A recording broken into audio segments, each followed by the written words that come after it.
All right, guys, what's up? I know I keep saying this. I've probably said it all semester. I want to try to make this video as quick as possible while still being informative, while still being helpful. Um, to that end, my idea here is we're going to look at two paragraphs that I got yesterday, day before, from one of your classmates. Um, and I pulled it because number one, I think they uh, they understand what we're trying to do in the paper, which is good. Always, we want to highlight that. But number two, as always, there are some places we could shine it up a bit. There are some places we still need to do a bit more work. We're going to focus on those. Um, what you have in front of you, both on the video and on Courseden, these are two body paragraphs. These are the first two body paragraphs from their paper, at least as it is right now. Of course, that is always subject to change. Um, so that said, there is no introduction, so you may be a little bit lost. I'm going to fill you in on that.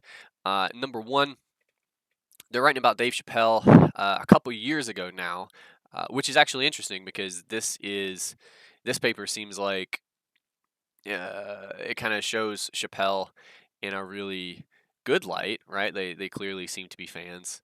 Um, and in this regard, because they're talking about his sort of public persona, I think he's publicly being applauded, right, with the story that they're talking about. And of course, that is not the case in other areas. So that even there, we see kind of an interesting, I suppose, subsection of the kind of conversations we're trying to have. But anyway, this came from, I believe, very, very soon after George Floyd and all that. Dave Chappelle put out a stand-up special, and I'm not going to remember the title because I'm bad with numbers. I've been bad with numbers all semester. It's the length of time of the video. And again, that was a while ago, and I'm not good with numbers. But the point is, Dave Chappelle, always very outspoken individual, while also being very funny.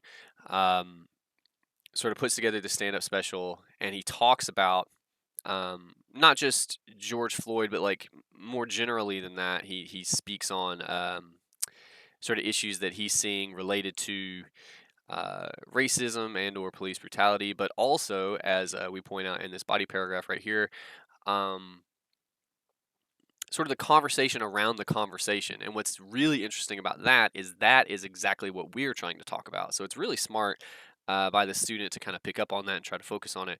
And hopefully, I'm going to make more sense out of what I just said starting now. All right.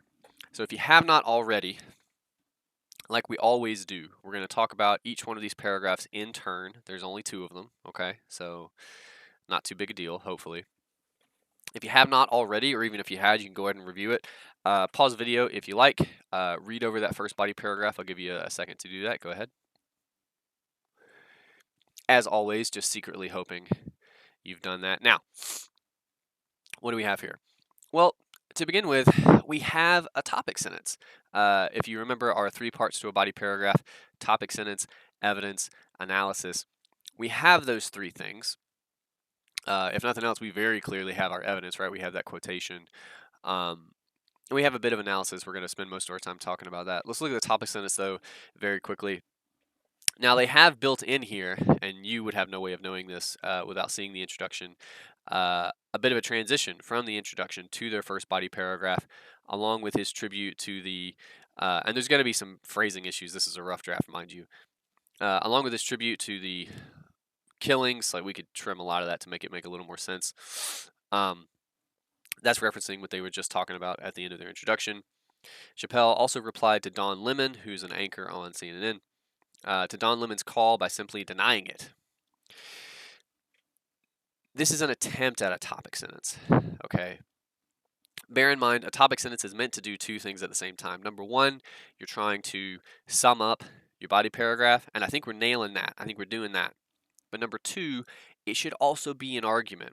And this isn't really an argument. This is what happens, right? This is summary. So we got to think about that. We'll try to solve that as we go. The evidence there, he meaning Chappelle, that's a little bit unclear because we just named two guys, right? But Chappelle says, "This is the streets talking for themselves. They don't need me right now." And then the student comes in as a way of saying the people's voice has just as much power, if not more, than his own. That's all well and good. The thing we're missing here is context. Frankly, I don't know where this is from. I think, given what they've said before this paragraph, that this might be from the special itself, but I don't know that. We gotta know that.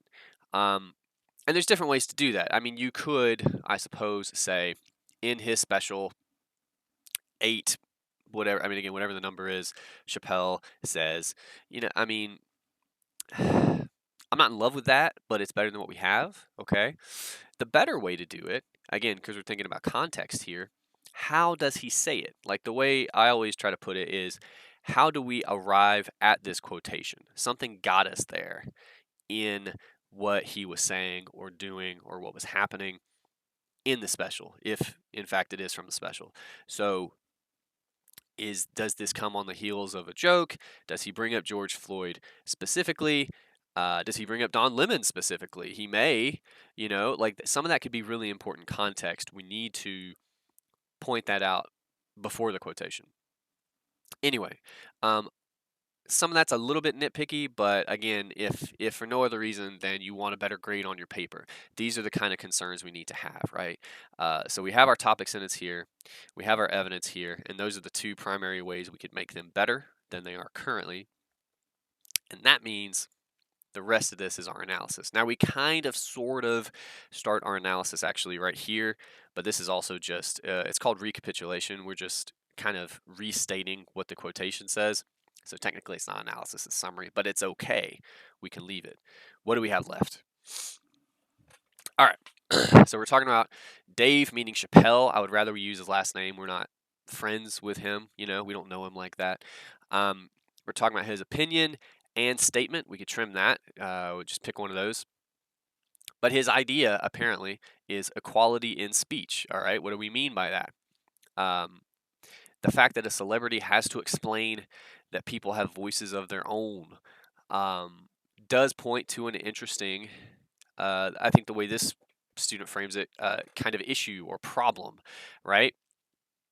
But we could spend more time talking about that. My question to you would be, before I dive in, do you quite understand what we're trying to say about this quotation? So take a second. What's our main idea? And again, I know there's some phrasing issues, but basically, Chappelle is pointing out that he shouldn't be the lead in this, right? Like people like Don Lemon are saying he should be, and Chappelle's point, according to the student, is no. Like this is an issue that affects everyone, not just Dave Chappelle, and in some ways, probably it affects people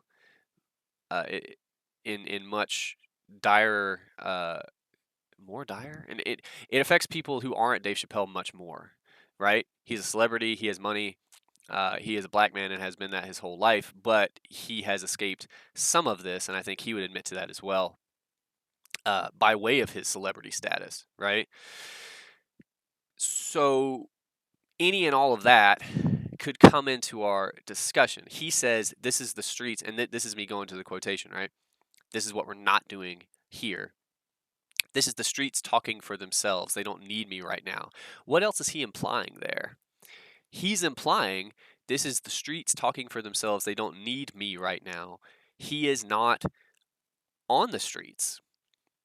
Now, again, background-wise, Chappelle grew up in some of that, okay, and he's talked about that in other places. But he's telling you he's not there now. Again, Dave Chappelle is super successful and rich and all those things. And he, I'm not saying his life is perfect, but he's not dealing with these issues in the same way that other people who are trying to talk about it are. So he's saying, yeah, I should not be the one to talk for these people. They should be able to talk for themselves.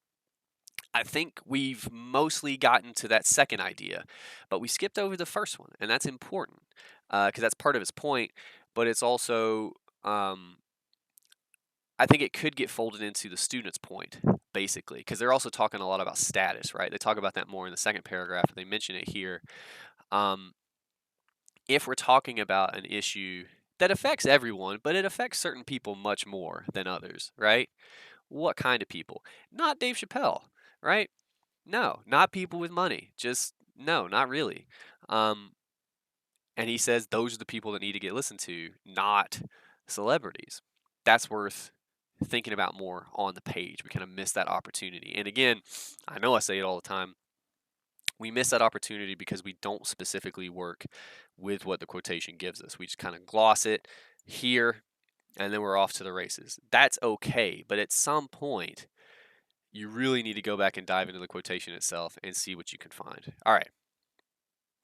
Next body paragraph. This one I won't be able to get all of it on the page, so you will probably need to refer to the document. If you do that real quick, I will give you a moment to pause it. Go right ahead. Sorry about that. All right. Here we're moving into that discussion of status pretty clearly placed on a pedestal. The student says, we're writing like a British person. We don't say that. Anyway. Okay, so we do have an argument here in the topic sentence. I think I understand how we get there, but again, we could build to that a little bit better in the previous paragraph. But basically, we see famous people as somehow above us, greater than us.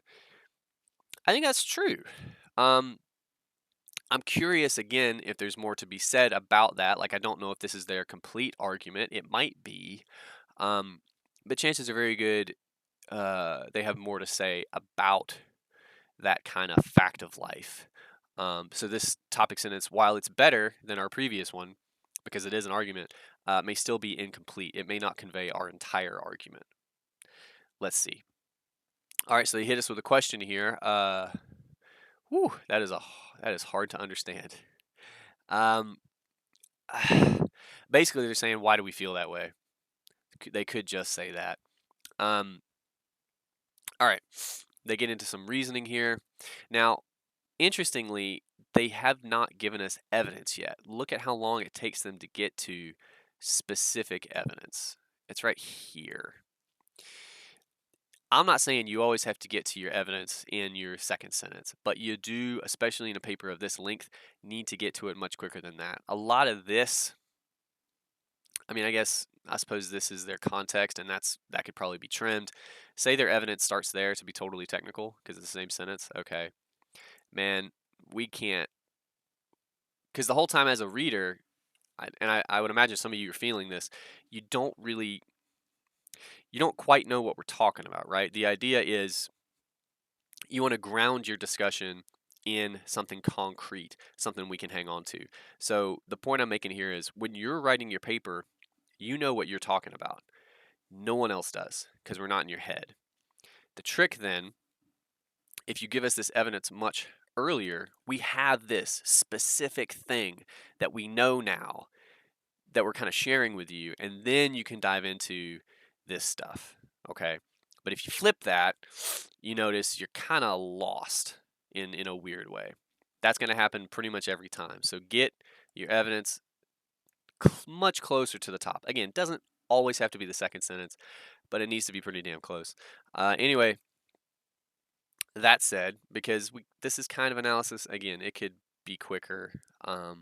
What do we say about Dave Chappelle is to be treasured and protected at all costs? They say it shows appreciation. I mean, sure.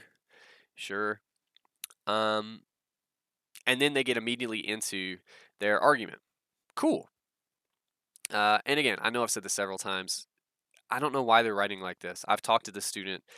They don't talk like this. Some of you write in ways that confound me. Again, I think oftentimes it's just you were taught really goofy habits in high school. Don't write like this. Write like a person. Anyway, if we could parse this, what are they really saying?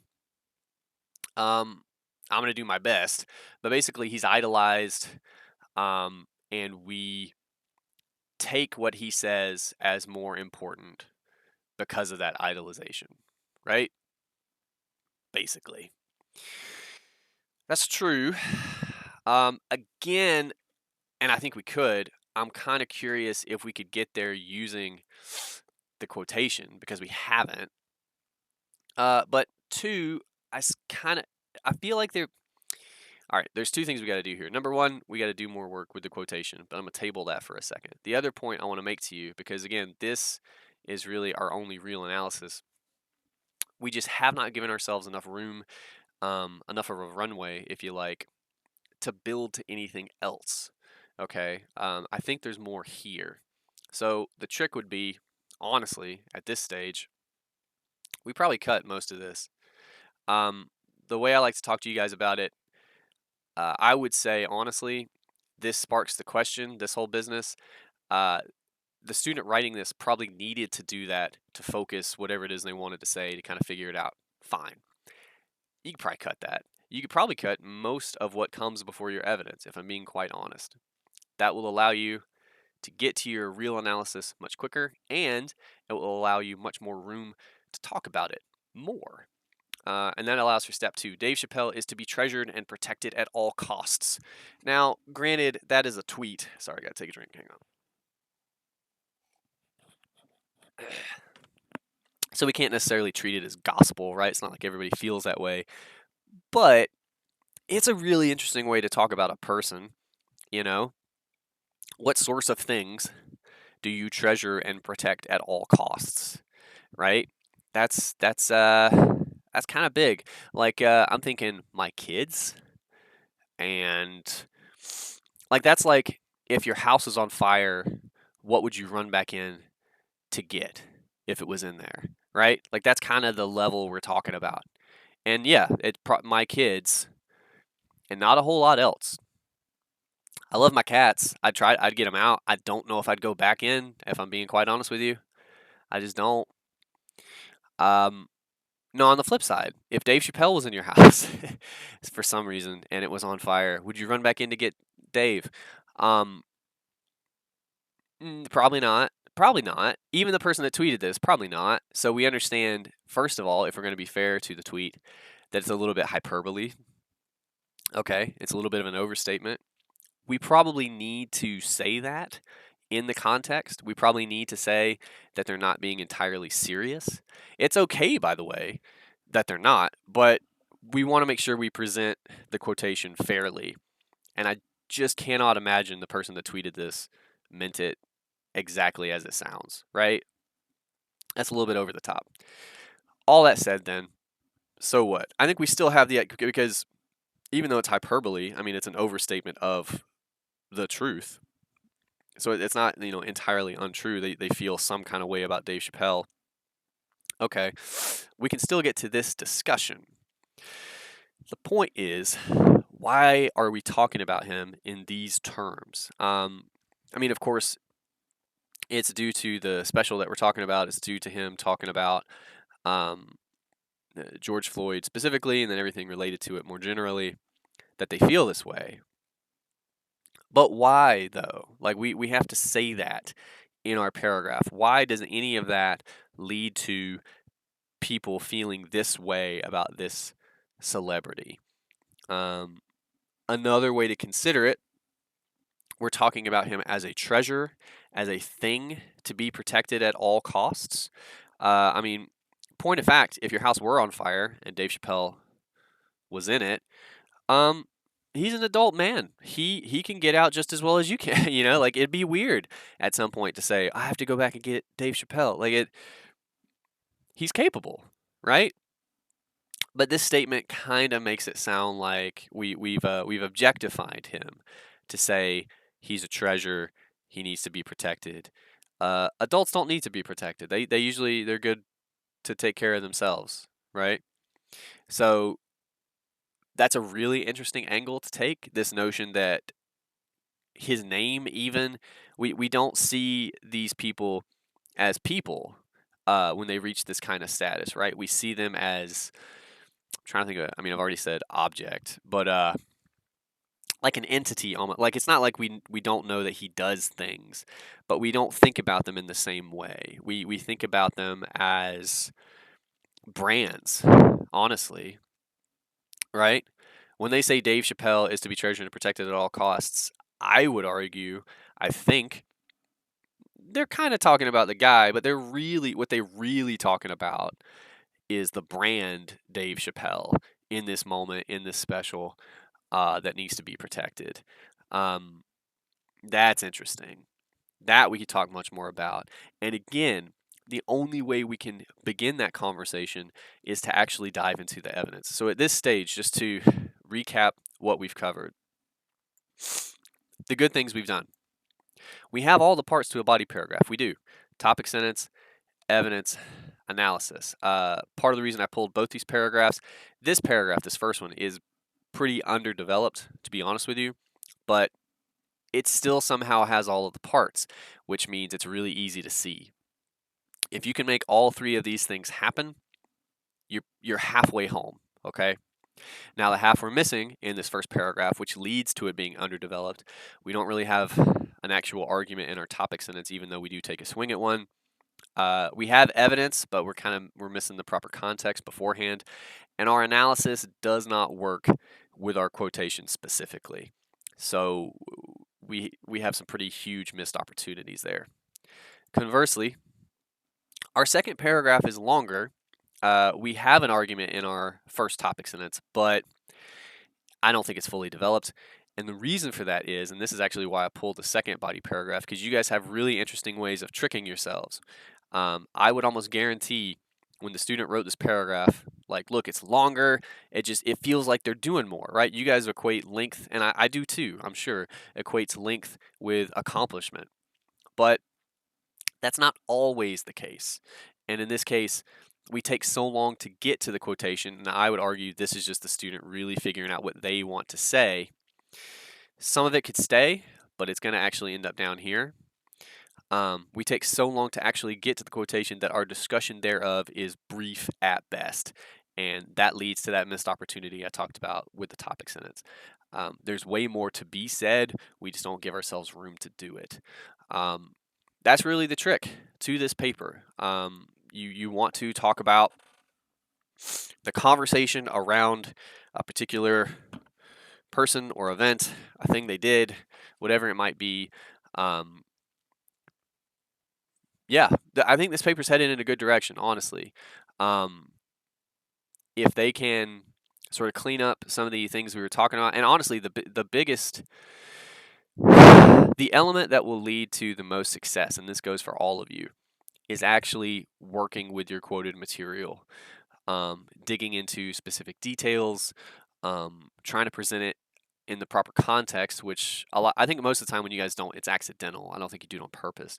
But if you can be fair to a source and how it's presented, whatever information it might be, you will often surprise yourselves with what you're able to recognize or come up with in your arguments. And from there, honestly, the paper gets way easier. The biggest roadblock to so many of you is just not working with the evidence, I promise. But if you're able to do that, all these other areas, the topic sentences, what have you, really start to open up. And yeah, I think the paper will just go much better. So that's our job for next time, to highlight. Let me see, I got it pulled up here. This is today. Again, I always post these on Monday, but it's for Tuesday. We just did the workshop. I didn't assign you any homework coming out of spring break because I'm not crazy, right? On Thursday, we will have another workshop, but you will have 2 body paragraphs due to Coursed-In before class. That's what we just talked about today. If you are able to cobble together something even approaching this, or I would hope, honestly, now that we've talked about it, maybe better than this, right? That'd be great. I think the student we're looking at here could make this better. That'd be awesome. That's kind of the dream. That'll be due for Thursday.